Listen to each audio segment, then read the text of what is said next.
오늘 하나님 말씀은 여호수아서 18장 1절에서 10절 말씀까지 보겠습니다. 여호수아서 18장 1절에서 10절 말씀까지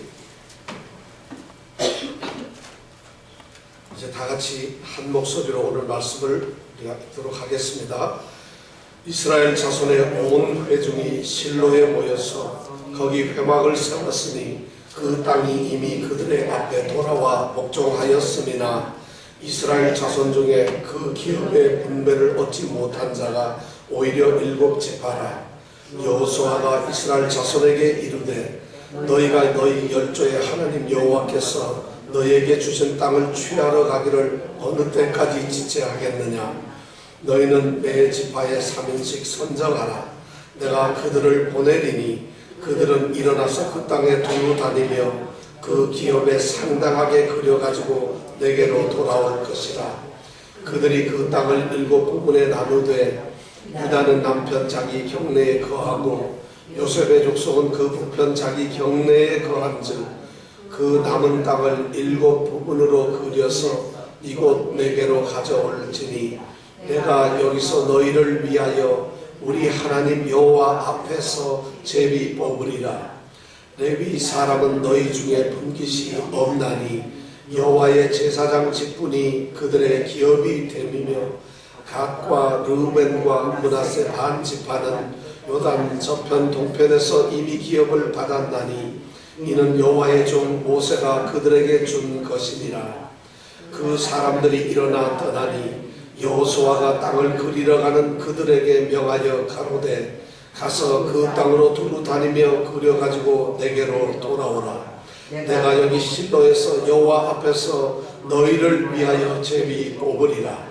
그 사람들이 가서 그 땅으로 두루 다니며 성읍들을 따라서 7부분으로 채게 그리고 실로 진에 돌아와 여호수아에게 나오니 여호수아가 그들을 위하여 실로 여호와 앞에서 제비 뽑고 그가 거기서 이스라엘 자손의 물파대로 땅을 분배하였더라. 아멘. 이 여호수아서 말씀이 한참 나누다가 시간이 조금 지났어요. 그래서 계속 진행이 되었으면 이 내용을 좀 이해를 할 텐데 너무 지나서 다 잊어버렸죠. 지난주에 뭐 얘기했는지 다 모르시죠? 우리는 지금 여호수아가 가나안 땅을 정복하고 점령한 그 땅을 나누는 시점에 있습니다. 지금 여호수아가 이스라엘 백성들에게 하나님이 약속하신 가나안 땅을 이제 찾았죠. 그래서 찾고 난 다음에 그 땅을 12지파에게 나누는 이야기를 오늘 우리는 읽었습니다. 그런데 오늘 말씀을 가만히 보니까 12지파의 땅을 다 나누어 주는 것이 아니라 이미 5지파는 땅을 나누어 가졌고 아직 나눔을 갖지 못한 지파가 몇 개가 남았을까요? 7지파가 남았어요.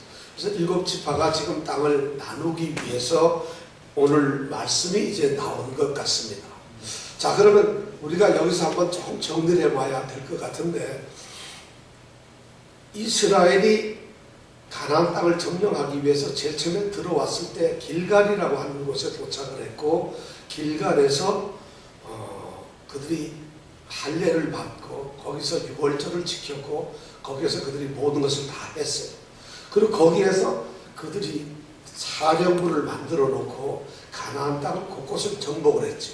그래서 제일 처음에 여리고성, 그 다음에 아이성, 그 다음에 베델 공격했고 그 다음에 에발산에서 예배를 드렸고 그런 다음에 중부 지역을 다 점령하고 난 다음에 다시 와서 남부 지역을 점령할 때 위대한 그 전쟁 기브온 전쟁이 생각나시죠? 기브온에는 예루살렘 아도니세덱이라고 하는 왕이 5 왕을 이렇게 연합을 해서 그래서 이스라엘과 대적하기 위해서 기브온 성 앞에 모였을 때 그때 남부지역에서 길갈에서 이 이스라엘 백성들이 밤에 기습을 해가지고 밤새 올라가서 무찔렀죠. 이것이 남부 전쟁이었어요. 그래서 기브온 전투에서 우리가 알았던 위대한 내용이 뭐죠? 태양을 머무르게 하는 것, 그것을 우리가 기브온 전쟁에서 알았습니다. 그리고 나서 이 이스라엘 백성들은 북쪽 지방을 점령을 하게 되는데, 북쪽 지방은 이제 하솔이라고 하는 성이 있는데, 그 성에 야빈이라고 하는 왕이 북쪽 지역에 있는 모든 왕들을 다 불렀습니다. 그리고 모아서 어디에 모여서 전쟁을 했을까요? 메롬이라고 하는 물가에서 이제 전쟁을 하려고 메롬 물가에 다 모였어요. 이스라엘 백성들이 여기서 또한 공격을 해서 이겼죠. 그래서 이스라엘이 30개의 성과 왕을 완전히 다 점령을 했습니다. 그렇게 하고 땅을 나눌 때 제일 처음에 땅을 나누어 가진 지파가 어디일까요? 누굴까요? 예, 르벤과 갓 지파와 이 므낫세 반 지파는 요단을 넘어오기 전에, 요단강을 건너기 전에 요단강 동쪽에 있는 땅을 모세로부터 미리 배정을 받았어요. 그래서 르벤과 갓 지파는 이미 동쪽의 땅을 가지고 있고요. 거기에 일부를 므낫세 지파가 가졌습니다. 그리고 나서 이제 가나안 땅을 다 점령하고 난 다음에 가나안 땅에 있는 이 땅에 점령을 하고 나서 제일 먼저 땅을 분배받은 지파가 누굴까요? 예, 유다 지파가. 우리가 유다 지파 이야기를 또 하면은 갈렙이라고 하는 유다 지파의 이제 족장 대표가 여호수아에게 나와서 땅을 달라고 하죠. 그때 유명한 말이 뭐죠? 갈렙이 여호수아에게 무엇을 달라고 그랬죠? 이 땅을, 예, 이 산지를 내게 주셔서. 이정근 집사님이 드디어 웃었어요. 아, 이건 좀 아는 것 같거든요. 이 산지를 내게 주셔서. 땅 분배의 첫 번째가 뭐냐면 유다 지파의 갈렙이 이 산지를 내게 주소서. 남방 지역에 약 가나안 땅의 3분의 1이 되는 땅을 유다 지파가 먼저 갖게 되었어요. 그 다음에 나온 지파가 누구죠? 요셉 지파였어요. 요셉 지파가 나와서 그 다음 땅을 갔는데 남부에서 그 위에인 중부 지역을 갖게 됩니다. 그때 여호수아에게 요셉 지파가 불평을 합니다. 뭐라고 불평을 했느냐면, 우리가 가지고 있는 땅은 너무 좁습니다. 그리고 우리는 두 지파예요. 요셉 지파는 에브라임과 므낫세 두 형제가 한 지파를 이루고 있는데 우리는 두 지파인데 왜 몫을 하나만 줍니까? 이렇게 이제 여호수아에게 따졌죠. 그러니까 여호수아가 뭐라 그랬어요? 예? 그것을 개척하라. 너희가 개척하라. 이것이 우리가 지난번에 또 배웠던 거예요. 개척을 하라. 너희들 그가 산지를 다 너희들이 개척해서 너희 땅으로 만들어라 이것이었어요. 땅을 두 번 배분했는데 첫 번째가 이 산지를 내게 주소서. 그 다음에 두 번째가 그 땅을 너희가 개척하라. 그리고 오늘 세 번째 이제 땅을 분배하는 일이 있습니다. 근데 오늘 이 땅을 분배하는 일이 있기 전에 먼저 18장 1절에 보니까 이스라엘 자손의 온 회중이 땅을 나누는 일을 잠깐 그만두고 이들이 전부 모여서 뭐를 하죠? 어디에 모였어요? 어디요? 오늘 여기 없으니까 성경책을 봐야 됩니다. 18장 1절에 보니까 실로에 모여서 거기에 무엇을 세웠다고요? 회막을 세웠다. 회막이라고 하는 것은 하나님을 만나는 장소, 하나님을 만나는 장막을 회막이라고 합니다. 이 회막은 모세가 시내산에서 애굽에서 나와 이제 광야길을 갈 때 시내산에서 하나님께서 모세에게 약속을 하시고 명령하실 것이죠. 너희들은 이제 이 광야를 지날 때 내가 너희들을 만나야 될 텐데 너희들과 만날 곳이 하나 있어야 된다. 그것이 뭐냐? 회막이라는 것이. 그래서 회막을 짓도록 했고 이스라엘 백성들이 광야를 행군하여 갈 때 그 이스라엘 전 백성의 가운데에다가 회막을 짓고 하나님이 우리 가운데 계신다는 것을 그들이 나타내었죠. 그 회막이 지금 어디에 있는가 하면은 길갈에 있어요. 길갈에서 그들이 이제 회막을 가지고 있었어요. 그래서 길갈에서 유다와 요셉 지파에게 땅을 나눠주고 난 다음에 그리고 땅을 나누는 일을 잠깐 멈추고는 회막을 드디어 실로라고 하는 곳으로 옮깁니다. 이 실로라고 하는 말은 안식이라고 하는 말입니다. 안식. 근데 이 실로는 이 지리적으로 보면 가나안 땅의 북쪽과 남쪽에 동쪽과 서쪽에 정중앙쯤에 있는 곳이에요. 이 실로가. 그리고 이 실로는 에브라임 지파들이 분배받은 그 땅 안에 있는 곳이에요. 그런데 실로라는 것이 그러니까 교통편에서 전체적으로 다니기가 좋고 가장 또 이것이 산이 둘러싸여 있어서 예배를 드리기에 아주 좋은 장소였습니다. 그래서 하나님께서 정하신 이 실로라고 하는 곳에다가 하나님을 만나는 회막을 세웠습니다. 그래서 이 회막을 세워서 거기에서 회막을 세우고는 이제 하나님께서 이스라엘 백성을 아무 데서나 만나는 것이 아니라 이 회막이 있는 실로에서 만나시기로 하나님께서 결정을 하셨다는 것이에요. 그래서 거기다 지어놨어요. 그래서 이 회막을 통해서 실로에서 이 회막을 통해서 이스라엘 백성들 거기서 1년에 3번씩 올라와서 제사를 드리고 예배를 드리는 일을 이제 이 실로 회막에서 하게 됩니다. 그러니까 이 실로에 지어진 회막은 오늘날로 말하면 뭐가 될까요? 교회가 되겠죠.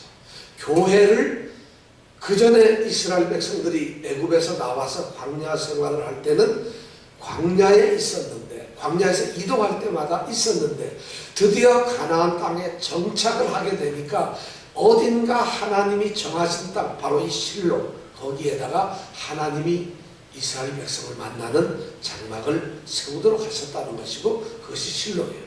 그래서 실로에서 여기서 세워져 가지고 몇백 년 동안을 거기에 있었어요. 사사기 시대에 330여 년을 지나고 그 다음에 사울 왕이 되었을 때까지도 거기 있었어요. 그러다가 사울 왕이 사무엘 시대에 사울 왕이 블레셋하고 싸움을 하는데 블레셋이 쳐들어오니까 도저히 당할 수가 없는 거예요. 그래서 이 실로에 있던 여호와의 법궤 아시죠? 여호와의 법궤를 둘러매고 싸움에 나갔어요. 왜냐하면 여호와의 법궤를 메고 나갔을 때 요단강을 건널 수 있었거든요. 그리고 여호와의 법궤를 메고 갔을 때 모든 싸움에서 이길 수가 있었거든요. 그 생각을 하면서 이 이스라엘 백성들이 사울 왕 시절에 그렇게 법궤를 메고 나갔다가 어떻게 됐어요? 블레셋에게 법궤만 뺏기고 싸움에 졌어요. 법궤를 뺏겼어요. 그래서 이 법궤가, 하나님의 법궤가 실로의 성막에 있지 아니하고 이제는 이 블레셋 군대에 가 있었어요. 그러고 나서 이제 시간이 어느 정도 지난 다음에 실로는 문을 닫게 됩니다. 실로가 이제 있긴 있죠. 황폐하게 되고 말아요. 그래서 멸망을 당해버려요. 이 실로라는 땅이. 그게 1050년 정도 되는데 그게 다윗 시대예요. 그래서 다윗이 왕궁을 짓고 싶었어. 그런데 못 짓고 솔로몬이 성전을 짓지. 어디에다 짓죠? 솔로몬 성전이 어디에 있을까요? 맨하탄에? 그럼 어디? 뉴욕? 뉴저지? 솔로몬 성전이 어디에 세웠을까요? 아, 서울에. 예루살렘에 세워졌어요. 그때 솔로몬이 세운 성전, 그때서부터 우리는 비로소 시온산에 세워진 예루살렘 성전이라는 말을 듣게 되는 것이에요. 그러니까 회막이 제일 처음에는 광야에 있다가 그 다음에 길갈에 잠깐 있다가 그 다음에 어디? 실로에 갔다가 드디어 어디로? 예루살렘 성전에. 예루살렘에는 회막이나 이런 장막을 만든 것이 아니고 드디어 백양목과 이런 걸로서 성전을 지었다는 것이에요. 영원히. 그래서 예루살렘에 성전을 짓고 영원토록 그 성전이 가도록 했다는 것이에요. 그런데 그 성전이 어디까지 갔다고요? 예수님이 태어난 그때까지도 있었어요. 예수님이 살아계셨을 때 예루살렘에 성전에 가셨거든요. 그때까지 솔로몬이 지었던, 물론 중간에 조금 회파가 됐다가 다시 지었죠. 그런데 예루살렘 성전이 쭉 계속되었어요. 그러다가 그 예루살렘 성전이 또 무너지게 됩니다. 예수님이 돌아가시고 난 다음에 기원 후에 지금 우리로 말하면 서기 70년에 로마에 의해서 완전히 황폐되고 없어지고 맙니다. 그러면서 예수님께서 살아계셨을 때 예루살렘 성전을 보고 이 성전을 허물라 그러면 내가 며칠 만에? 3일 만에 다시 세우리라. 그 말씀은 달리 얘기하면 예수님 자신이 너희들이 나를 죽인다 하더라도 3일 후면 내가 다시 살아난다는 것을 비유로 말씀하신 것이죠. 그러면서 그 비유의 내용이 가만히 보니까 예루살렘 성전이 곧 우리 예수님이시는구나.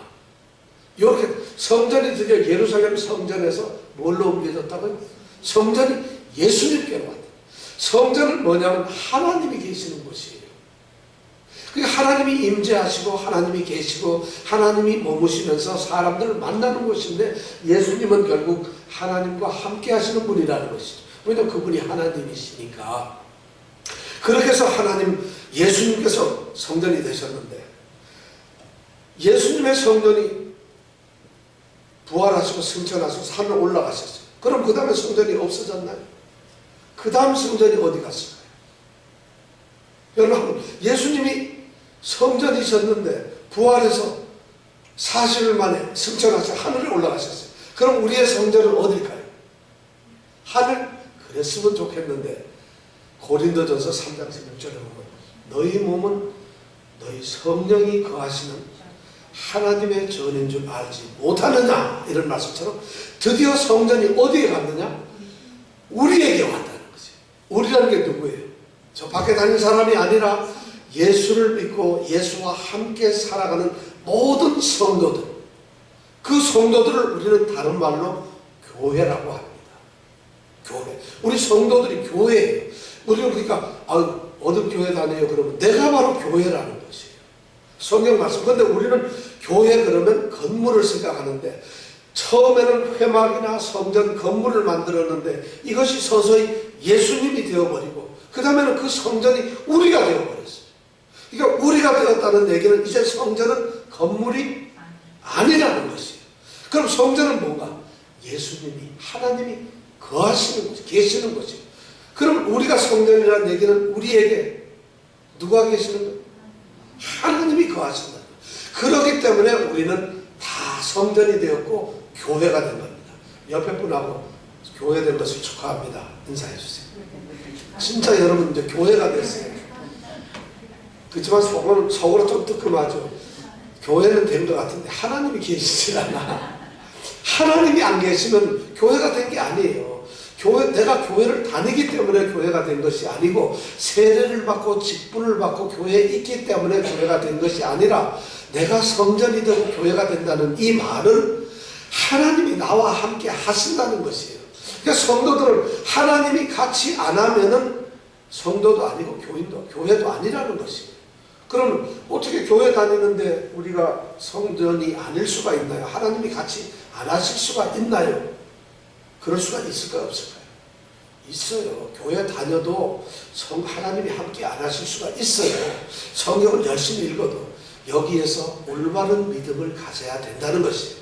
참된 믿음을 가져야만 비로소 하나님이 내게 계시는 것이에요. 교회를 다니면서 성전이 된다면 얼마나 좋겠어요. 예수 안 믿고도 교회 나와서 가만히 시간만 때우고 가면 내가 성전이 된다면 얼마나 좋겠어요. 그래서 그건 성전이 아니라는 것이죠. 하나님이 계셔야 된다는 거죠. 하나님이 계신다는 얘기는 하나님께서 내게 말씀을 하고 나는 하나님의 말씀을 듣는다는 것이에요. 하나님이 나의 주인이 되었다는 얘기잖아요. 그런데 하나님 말씀을 듣지 않아요. 성경 말씀을 하나도 모르면서 나는 하나님하고 같이 있습니다. 그거는 나는 거짓말장입니다 하는 거랑 똑같고 그렇잖아요. 하나님이 함께 계시면 하나님이 뭐 벙어리신가요? 하나님은 아무것도 못하시는, 움직이지 못하는 그런 분이 아니시잖아요. 똑같은 우리와 같은 분인데 우리 속에서 하나님은 말씀을 하세요. 이웃을 사랑해라, 나를 섬겨라, 열심히 신앙생활해라, 모든 것을 우리에게 말씀을 하는데 그것을 내가 지키지 않거나 듣지 않으면 하나님이 내게 있지 않은 거고 그럼 나는 성도가 아니라는 것이죠. 그래서 우리가 하나님의 말씀을 아는 것이 중요하고 또 교회를 다니는 것이 이렇게 모여있는 성도들이 모여있는 교회를 다니는 것이 중요한 것이 거기에서 우리가 하나님의 말씀을 듣기 때문이에요. 더 중요한 것은 거기에서 올바른 참다운 하나님의 말씀을 듣는 것이에요. 교회에 가서도 하나님 말씀을 못 듣는 경우가 많아요. 우리가 가만히 생각해 보세요. 교회 가서 막 웃고 재미나고 깔깔깔거리다가 왔는데 무슨 얘기했냐 그랬더니 오늘 목사님 너무 웃기는 얘기 해줬어. 하나님이 뭐 웃기는 코미디언인가요? 웃기는 얘기를 하시나요? 그렇지는 않잖아요. 그죠? 또 어떤 때는 오늘 목사님 얘기했는데 너무 슬펐어요. 세월호의 선장 이 사람이 도망을 가가지고 300명 어린애들이 죽었는데 너무 슬펐어요. 그리고 슬퍼 너무 오늘 교회 가서 슬펐어요. 무슨 얘기 들었는데 세월호 얘기 들었어요. 우리는 교회에서 하나님 얘기를 들어야 돼요. 하나님 음성을 들어야 되죠. 그러니까 교회에서 강단에서 하나님의 말씀을 선포하는 것은 교회이며 성전인 우리 성도들에게 마땅히 해야 하는 가장 중요한 것이에요. 그런 것이 만약 없다면 그건 교회가 아니라는 것이에요. 어쩌면 그건 시장보다도 못한 것이에요. 그러면서도 교회라는 이름을 달고 간판을 걸고 교회인 성도들을 모아놓고 그들이 와서 예배를 드린다고 한다는 것은 이건 너무 슬픈 것이죠. 하나님이 어쩌면 그것을 더 싫어하실 거예요. 차라리 예수를 안 믿고 예배도 안 드리는 사람하고 예배 드리는 척하고 예수 믿는 척하면서 교회 나와가지고 그렇게 안 하는 거하고 하나님이 어느 사람을 더 미워할까요? 사기치는 놈이 더 미우지 않겠어요? 차라리 안 믿는 척하고 가만히 있으면 낫겠는데 믿는 척하고 오는데 이게 전부 사기고. 그래서 그런 사람들이 마지막 날이라는 게 무슨 말이냐면 이 땅에 있을 때는 우리가 성전인데 우리는 이 성전에서 머물러 있는 것이 아니라 우리가 죽게 되면은 우리는 또 다 부활하게 되고 어디로 갈 거예요? 하나님이 계시는 새 예루살렘, 새 하늘과 새 땅이 거기로 가는 거죠. 그 예루살렘 성이 우리가 영원히 사모하는 하나님이 거하시는 성전이라는 것이죠. 그죠? 하나님이 계시는 것이에요. 그곳으로 우리가 가는 것이에요. 그런데 이 땅에서 그걸 못하면 우리는 그곳에 갈 수가 없다는 것이에요. 제가 오늘 실로를 설명하면서 이 성전의 모습을 쭉 그려줬어요. 우리는 새로운 예배당에서 예배를 드리는데 바로 이 새 예배당에서 예배를 드리지만은 우리에게 소중한 것은 내 자신이 성전이라는 것이에요. 내 자신 속에 하나님이 계셔야 돼요. 하나님의 말씀이 계셔야 돼요. 그렇지 않으면 오늘날 예수를 믿는 사람들이 15억, 18억 이러는데 그 속에 다 하나님이 계셔야 된다. 그러면 성전이 18억 개가 있다는 것이죠. 우리 교회에 만약 성도들이 다 예수가 있다면 우리 교회에 그만큼 많은 성전들이 있다는 것인데 그렇지 않고 만약 우리가 예수를 하나님을 모시지 않았다면 이것은 심각한 문제예요.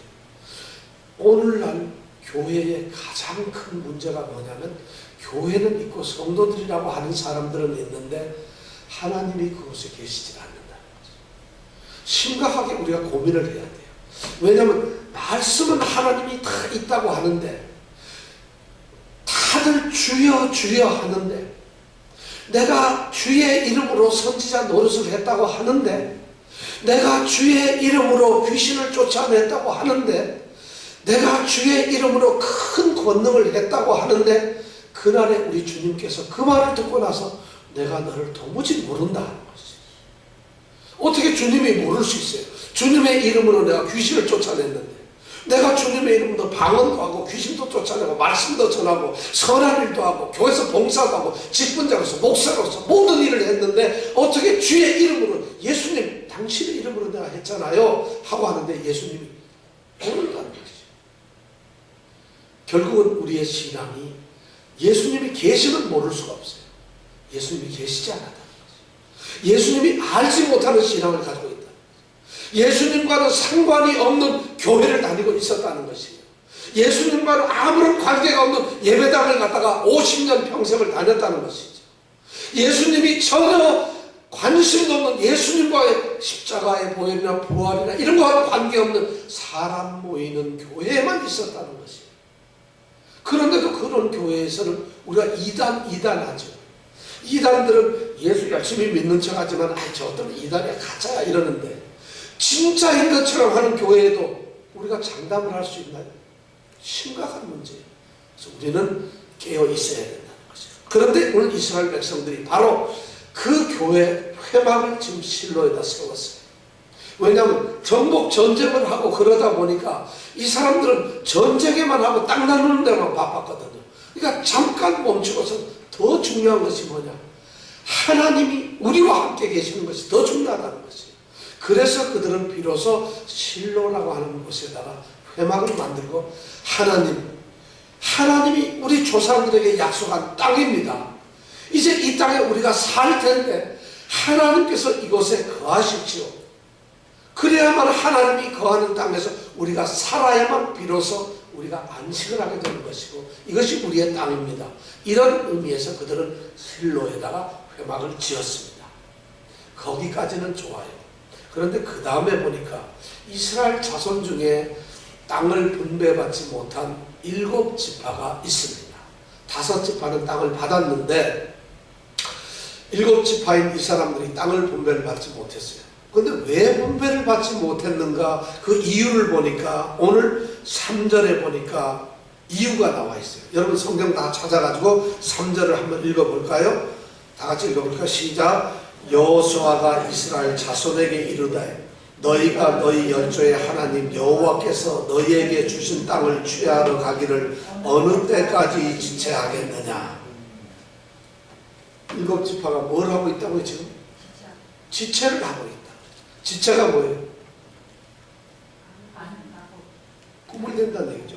우리 성경에는 지체라고 이렇게 좀 꾸물거리고 안 간다 이렇게 표현을 했는데 이게 본래 원어에는 뭐냐면 낙심하다, 게으르다 이런 말이에요.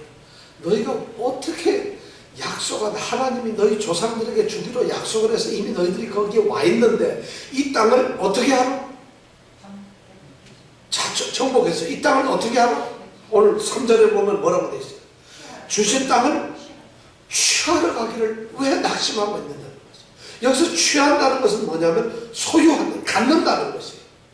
여기서 중요한 말이 뭐냐면 하나님께서 우리에게 약속하신 것, 하나님이 주신 성경 말씀에서 모든 축복이나 이런 은혜는 저절로 오는 것이 아니라는 것이 어떻게 해야 된다고? 우리가 취해야 된다는 것이에요. 우리가 찾아야 된다는 것이에요. 그런데 그거 갖는 것, 소유하는 것을 갖다 이 사람들이 지금 낙심을 하고 있어요. 게을리 하고 있어요. 땅은 정복을 해놓고 땅은 지금 가나안 땅을 갖다가 이스라엘 백성이 전부 정복했잖아요. 다 자기 땅을 해서 다 물리쳤어요. 그런데 유다 백성 족속들하고 요셉 지파들은 땅을 달라고 해서 이미 땅을 가져갔는데 이 7지파는 가만히 있다는 것이 게을러가 낙심하고 가만히. 왜 낙심했을까? 여러분 왜 낙심했을 것 같아요? 여기 보면 이유가 안 나왔어요. 그러니까 이유가 안 나왔으니까 우리가 여기서는 해답이 없으니까 한번 생각을 해볼 필요가 있어요. 왜 안 했을까? 왜 이 사람들은 낙심하고 땅을 갖지 않았을까? 뭐 여러 가지 이유가 있을 거예요. 땅을 나눴는데 보니까 유다 지파가 가진 땅이 자기네들이 정복한 땅이 한 3분의 1이 되어요. 그 다음에 요셉 지파가 가진 땅이 또 남쪽에서 중간 쪽에 3분의 1 정도 넓이가 돼요. 그러니까 지금 남아있는 게 뭐예요? 3분의 1밖에 없는데 이건 뭐 우리가 남은 찌꺼기를 갖는 건가? 이런 마음이 들어서 안 갔을 수가 있어요. 그럴 수도 있겠죠. 왜냐하면 유다 지파에는 누가 있었다고? 갈렙이라고 하는 위대한 지도자가 있었죠. 그 다음에 요셉 지파에는 다름 아닌 누구요? 여호수아가 바로 요셉 지파 사람이에요. 그러니까 당연히 좋은 땅을 가질 수가 있었겠죠. 그런데 7지파에는 이러보니까 뭐 지도자가 없어요. 그런데 자기네들끼리 좋은 땅 3분의 1씩 다 가졌어요.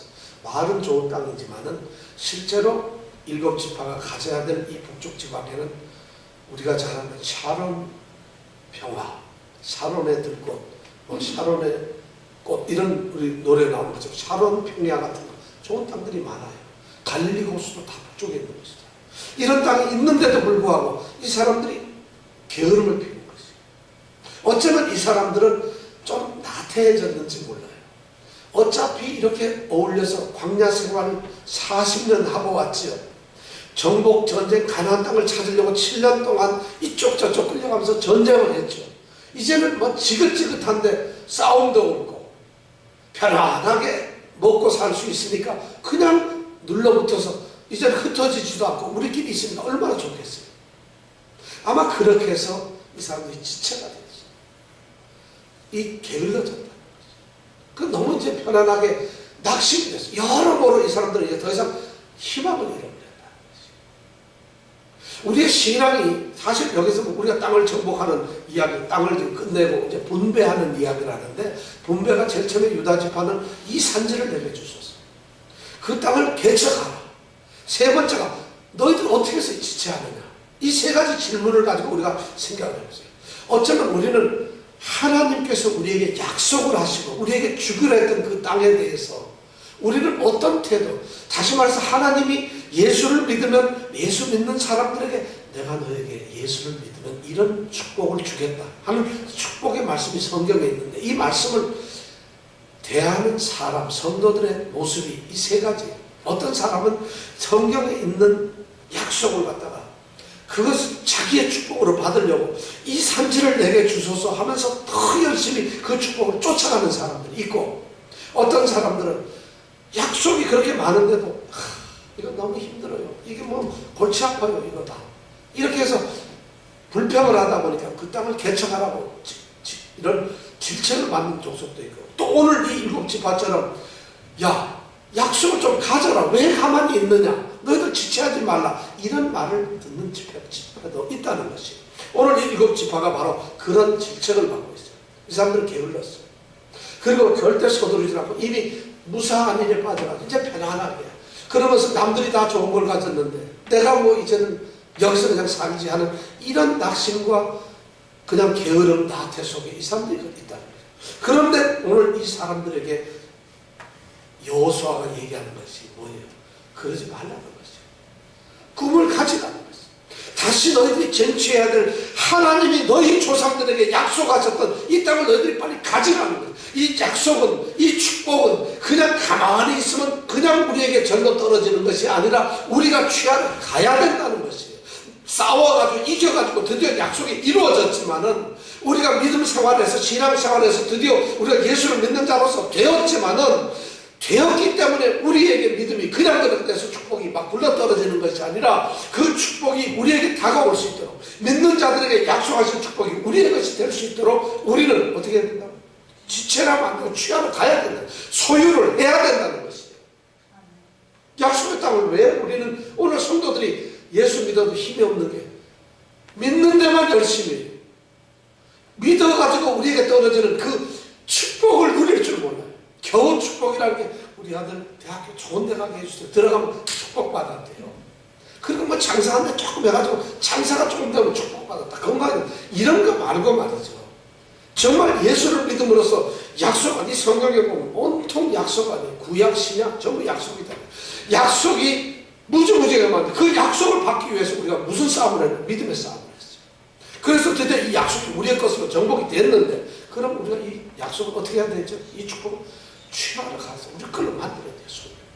그러려면 어떻게 해야 될까? 지금 이 일곱 지파가 그걸 못하니까 여호수아가 안타까워서 너희들 왜 지체하는 거냐? 드디어 용기를 가라. 그러면서 용기를 내면서 가라는데, 각 지파에 몇 명씩? 3명씩을 뽑아. 그러면 뽑으면 전부 몇 명이 될까요? 네? 몇 명? 21명. 그거 어떻게 알았어요? 아, 예. 7지파에 3명씩이니까 37에 24. 아니, 21에. 21명이 이제 됐죠. 그래서 21명이 이제 가는데, 그들이 가서 뭐를 할까요? 오늘 말씀에서 그들이 가서 이제 뭐를 하는가 보세요. 오늘 말씀을 한번 쭉 찾아.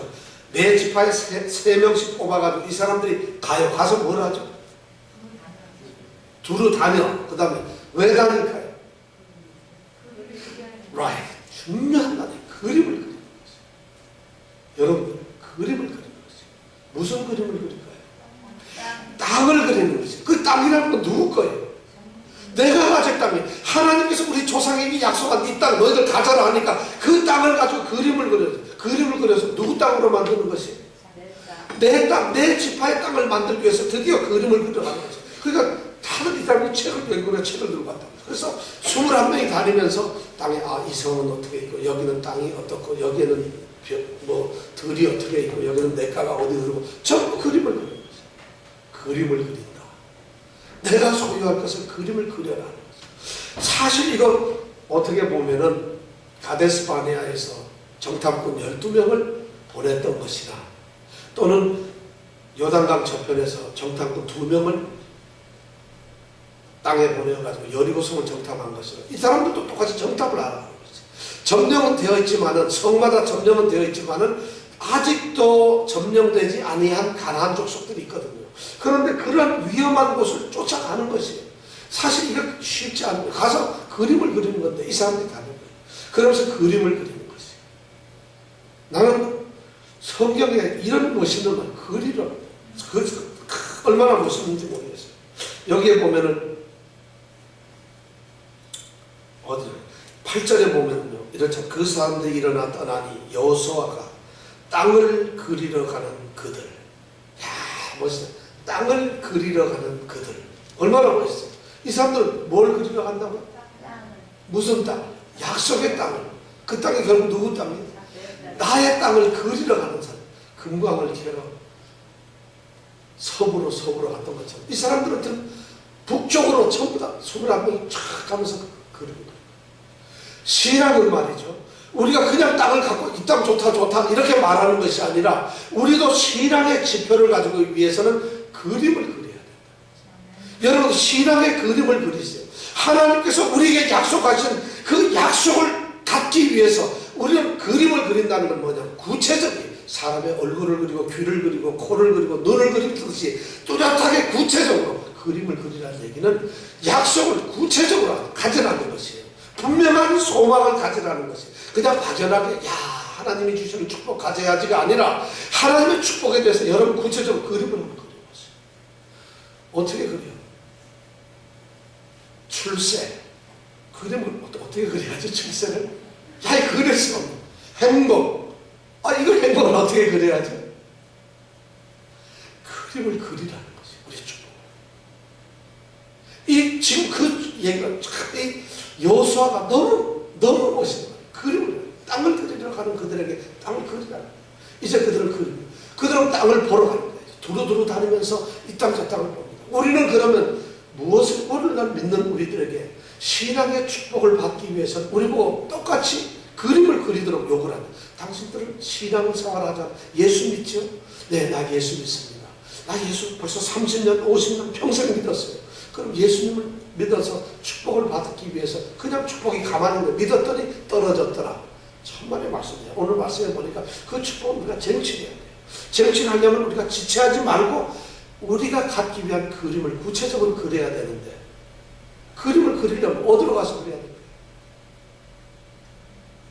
오늘 사람들은 그 땅을 두루 다니면서 그림을 그렸는데 우리는 그러면 예수를 믿는 축복을 받기 위해서 그 약속의 축복을 받기 위해서 그림을 그려야 되는데 어디에 가서 어디? 삶 속에서 좋죠. 삶 속에서 바로 이 말씀 속에서 그래야 돼요. 왜냐하면 예수님이 여기 약속한 가나안 땅은 이미 하나님께서 조상들에게 아브라함과 이삭과 야곱에게 그 땅을 너희 후손에게 주리라고 약속을 한 땅이잖아요. 약속의 땅을 다니면서 그림을 그렸다면 바로 약속의 장소로 들어가는 것이잖아요.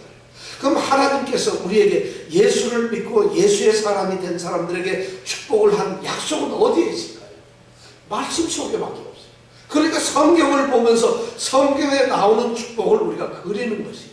성경 속에 축복이 몇 개나 있을까요? 어떤 성경학자가 앉아서 성경에 나오는 축복을 하나 둘 세어봤더니 1600개 정도가 된다 그래요. 1600개. 한 달에 한 개씩만 받으면 몇 달을 받을 수 있나요? 1600달을 받을 수 있어요.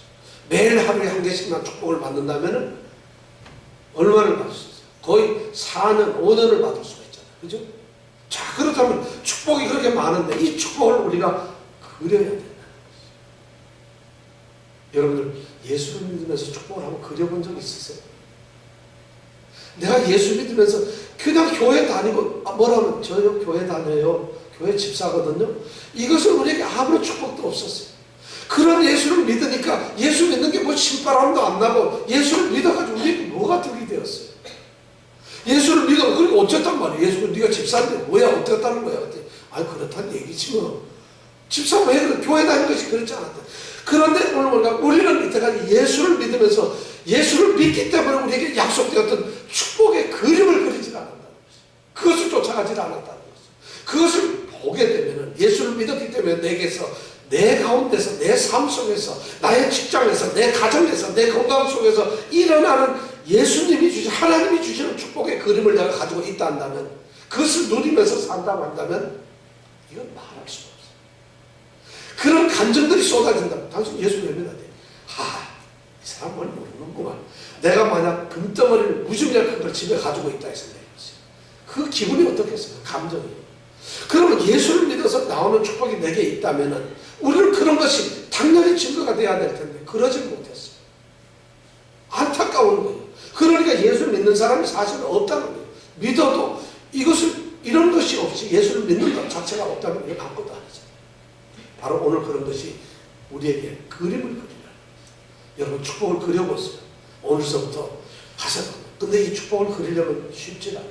말씀을 통해서 우리가 그리려면 이웃을 사랑해야 되고 남에게 거저 주어야 되고 오리를 가져가면 심리도 가져야 되고 왼쪽 뺨을 때리려면 오른쪽 뺨도 갖다 대야 되고 겉옷을 달라면 속옷도 줘야 되고 이거 가나안 땅 지도 그리러 갔다 가나안 족속은 언제 튀어나올지 모르는 이런 위험을 가지듯이 예수를 믿으면서 예수의 축복을 받기 위해서 우리가 그림을 그리려면 너무 힘들어요.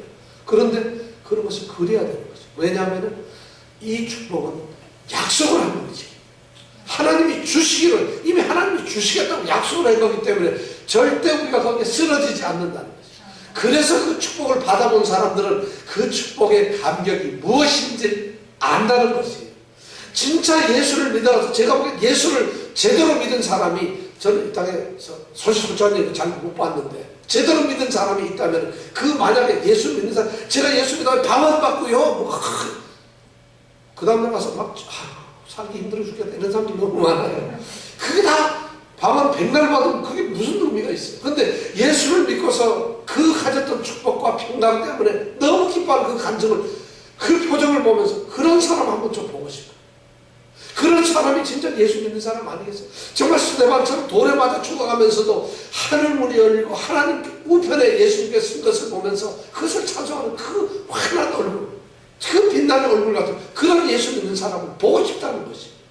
그것이 예수를 믿는 사람들이고 바로 오늘 약속된 축복의 땅을 갖는 것이에요. 우리 성도들이 그런 사람들이 되었으면 좋겠습니다. 바로 그런 교회가 돼야 된다는 것이에요.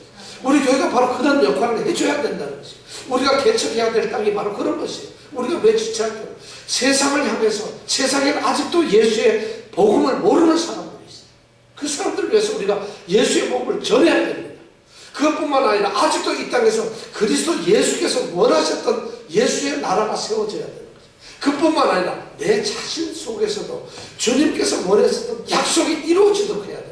이게 성도들이 해야 돼요. 세상을 향해서도 예수 그리스도의 나라를 세워야 되고 우리 자신 안에서도 예수가 거할 수 있도록 예수의 생명이 있도록 우리가 그렇게 살아야 된다는 것이죠. 이것이 우리가 해야 될 일이라는 거예요. 그런데 이 일을 우리가 어떻게 하느냐 8절 이후에서부터 보니까 그냥 하는 것이 아니라 실로의 여호와 하나님 앞에서 제비를 뽑는다는 거죠. 제비를 뽑는다는 것은 이런 약속의 축복을 우리가 그림을 그려오면은 누가 주신다고요? 하나님이 주시겠다고 약속을 한다. 예를 들어서 그래가지고 각자 가져라 그러면 가졌다가 괜히 싸움도 나고 이게 우리 게 아닐지도 모르고 어떻게 될지 모르는데 놀랍게도 그렇게 그림을 가지고 가져오라 그랬더니 가져갔더니 여호수아에게 그때 실로 바로 아까 회막을 지어놓은 그 회막 속에 있는 바로 하나님 그 회막 가운데 계시는 하나님 앞에서 제비를 뽑아서 나누어주더라. 이런 말은 뭐냐면 축복이 우리에게 분명히 주어진다는 것이 된다는 것이 우리가 그냥 그림만 그려놓고는 빛 좋은 계산 아무것도 아닌 그림만 그릴 수 있다는 것인데 그게 아니라는 거죠. 오늘 이 말씀이 우리에게 그것을 도전시켜주고 있어요. 28장 1절에서 10절 말씀 이렇게 보면 땅을 분배하는 것인데 땅을 분배하는 이 내용 말씀에 보면 우리에게 정말 좋은 도전을 주고 있어요.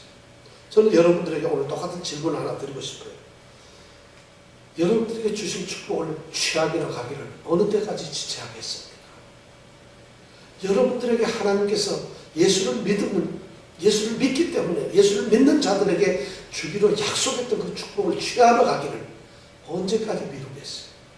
언제까지 그 약속의 축복을 안 받으려고 낙심을 하세요?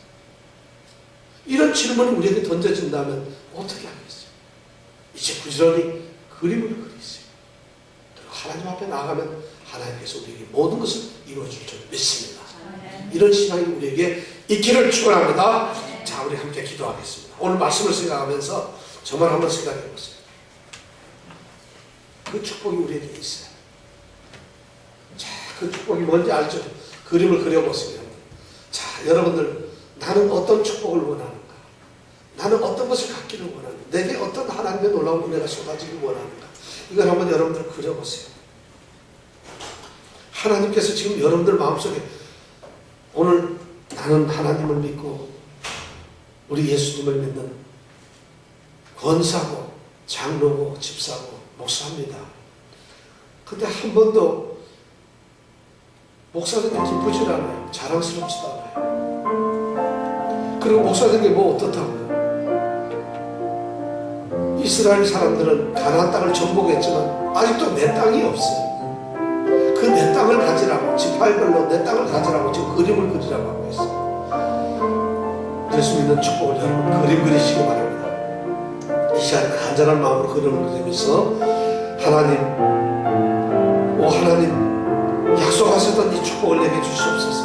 우리가 간절히 간구하는 그리스도의 복이 있잖아요. 이 시간 그 복을 간절히 우리가 간구하겠습니다. 그것이 무엇이든지 좋습니다.